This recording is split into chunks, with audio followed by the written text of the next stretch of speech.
Hey everyone, welcome back to our channel, the go-to place for authoritative information and strategies on special needs, learning disabilities, and disorders, especially ADHD. This video is the second in the series we're creating about coping strategies for you and your child with ADHD during the COVID-19 coronavirus pandemic. We know that a lot of families are now forced to stay home, so we have prepared a plan of action that you and your family can use during this time to help you adapt to the new reality and thrive. My team and I have researched extensively to provide parents, teachers, and caregivers with helpful tools and strategies during this crisis. We will cover information by esteemed and authoritative resources like the Child Mind Institute, the World Health Organization, or WHO, the National Institute of Mental Health, NIMH, Centers for Disease Control and Prevention, the CDC, chad.org, understood.org, and WebMD. We will also be sharing resources, tools, and strategies that were recommended by leading experts in the field during our ADHD in Middle School Summit hosted in January 2020. These resources have been used by thousands of families to help aid both parents and kids living with ADHD. But as both a medical and health disclaimer, I am not a doctor, and this video does not provide medical or health advice. It is intended for informational purposes only. It is not a substitute for professional medical advice, diagnosis, or treatment. Never ignore professional medical advice or seeking treatment because of something you have heard on this YouTube channel or from SmartCourse as a whole. If you think you may have a medical emergency, immediately call your doctor or dial 911. ADHD patients' symptoms vary significantly, so it is extremely important to speak with your physician or medical professional in order to come up with a tailored approach that works specifically for you and your child. That being said, and all things being clear, let's go over the best organizational strategies you can use to cope better with ADHD at home. During quarantine, it can be even harder to wake kids up in the morning, go to sleep at night, finish schoolwork, or even have them do something as simple as washing dishes. This can be a painful process that often ends up with arguing and yelling. To avoid unnecessary arguments, pick your battles and even ignore that your child's room may be a mess, or allow them to go to sleep later on the weekends.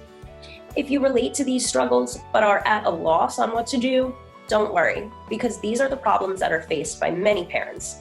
Luckily, professionals have developed effective approaches to help.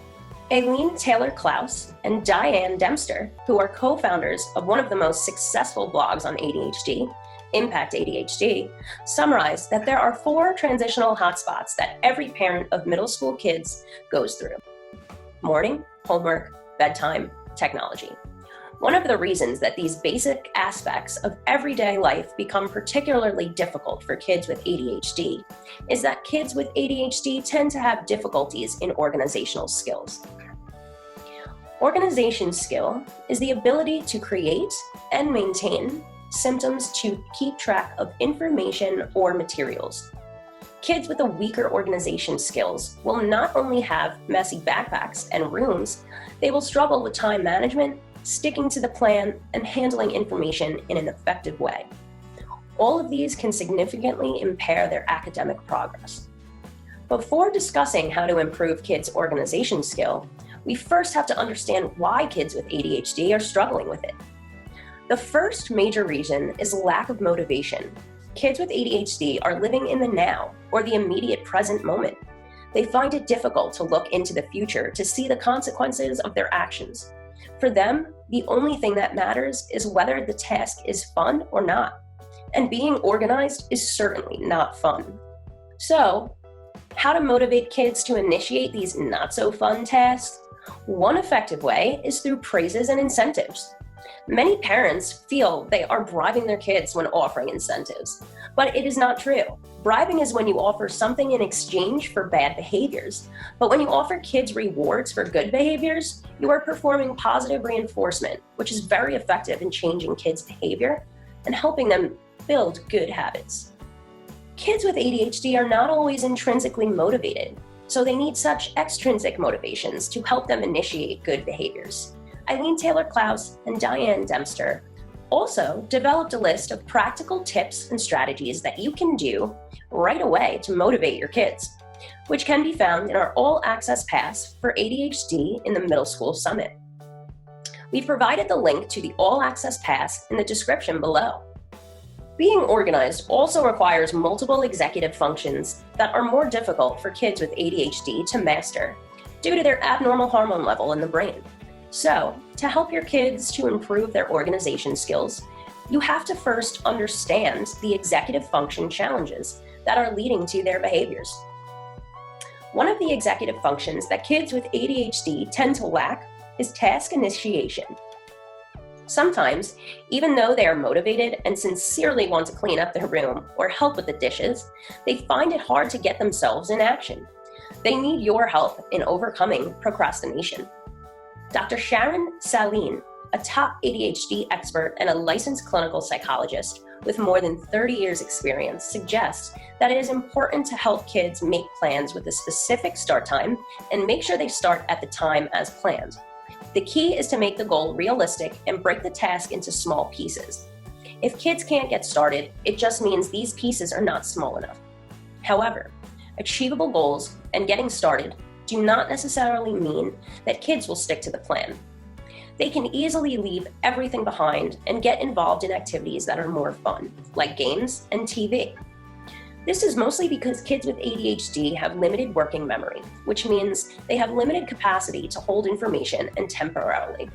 In other words, out of sight, out of mind. Here are a few helpful tips that are widely recommended by the experts in this field. First, don't get annoyed by having to remind your child often. Importantly, after you remind them, also ask them how they are going to remember it next time when you are not around, so they can start building independence and taking care of themselves. Secondly, use visual reminders rather than just verbal nags.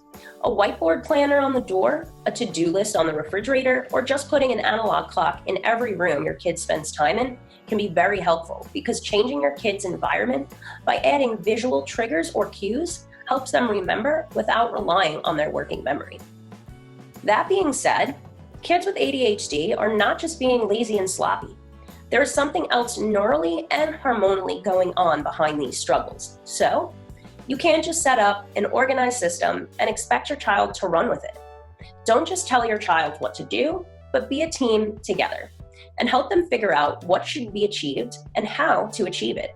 Jeff Cooper, a trained, credentialed ADHD and life coach, proposed 4 major steps to help kids with ADHD work on their executive skills, especially how to educate, demonstrate, guide, and empower them. The first 3 steps are pretty self-explained. To teach your kids any skill, you have to first educate them why they are doing wrong. What is the right way and why is it beneficial? Then you have to demonstrate, model this yourself, and give your kids a template. Now it is the kids' turn to use it, and you help them in this process. The last step, which is also one that many parents fail to do, is empower their kids and give them control. Some parents feel obligated to monitor and intervene in every aspect of their kids' lives, but it not only inhibits your kids from being independent, but also causes tremendous anxiety and stress to you. Let kids have control over their life so they do not think you have control over every little thing. For example, let them decide how they load the dishwasher or how the closet is organized. Any control you can give will help. With so many unfortunate things going on in the world, there are still positive sides, such as spending more time with our families. It also provides you the opportunity to help your kids improve executive skills and become organized. It is important to remember that every kid is unique, and you have to find the way that works best for your child. In exploration of the right way, spend more time observing your kids' behavior patterns and identify the underlying reasons. Then pick your battles. Choose the things that really have to start changing or improving. It is too much for both you and your kids to fight about everything at the same time. Lastly, work with your kids and overcome these problems together as a team. At the same time, stay positive with them, or they will shut you out and it will become much harder to help. Be patient, be willing to listen and communicate. Be willing to negotiate and make compromises. There is no doubt that this is an extremely labor-intensive process, and the journey has to be protracted, but the result will be rewarding for both you and your child. Don't be afraid to make mistakes. No one is born to be a good parent. You learn to be a good parent by trial and error. Organization skills are going to benefit them throughout their entire life.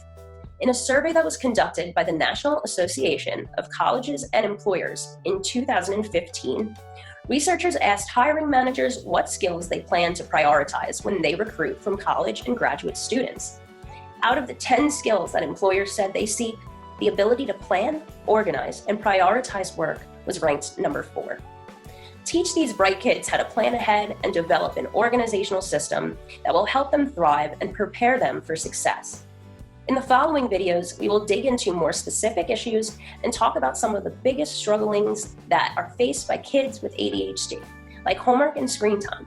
To make sure you're as prepared as you can be, I want you to hit the notification bell below and join our newsletter, because we'll be sharing much more resources on how to help your family cope better with ADHD, both at school and at home. If you liked this video, please don't forget to like it and let us know what you liked or what you'd like to see more of in the comments below. The more people like, subscribe, click the bell, and comment, the more people will see this kind of content on YouTube. And we know some people could really use the help. If you haven't watched our series about the most effective ADHD diagnosis and treatments, including medications, behavioral therapies, counseling, and school accommodations, click the annotation on the top right of your screen to watch those videos. We'll be sharing information about upcoming videos and events on this YouTube channel and exclusive deals on our newsletter. So again, hit the notification bell and then subscribe button under this video and sign up for our newsletter using the link in the description to get early access to exclusive deals on our resources. For even more specific information, step-by-step guides, and access to professionals who can help you through this process, please sign up for our online course or summit using the links in the description. We share tons of expert-vetted resources on parenting and education for differently abled kids, just like kids with ADHD. So make sure to check out our previous videos and subscribe to our channel to receive notifications for videos to come. As always, I appreciate you taking the time. Thank you for watching, and see you soon.